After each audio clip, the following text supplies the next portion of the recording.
Okay, ladies, so I worked for Estee Lauder, so night repair. Reason why you wear it, I've worn it now for probably 30 some years. It's the first thing I put on face to throat and even rub in my hands before I go to bed. I'm 58 years old, and I also wear it in the morning, and then my moisturizer at night, and then my moisturizer. So it's a repair. So think of it that way. It's a repair. It helps to repair your skin. Once you start using it, you don't need a lot. Like they give you a dabber. You don't even need that whole dabber, just a little drop. I kind of put my finger along the dabber actually and just rub it all over your face. Don't forget your throat. Don't forget your throat. You could do it in the front of your hands. I have what I call old lady hands. So I give it a 10. I think it's a great quality and product.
Open it.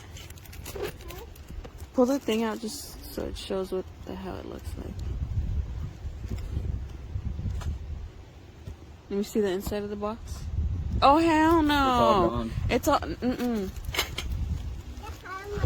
That's why it was cheap.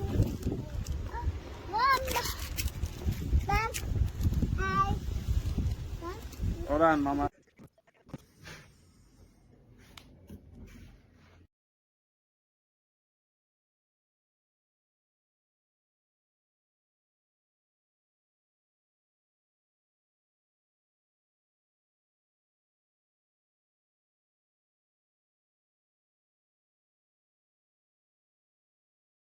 Este tiene la marca en la tapa. Acá no.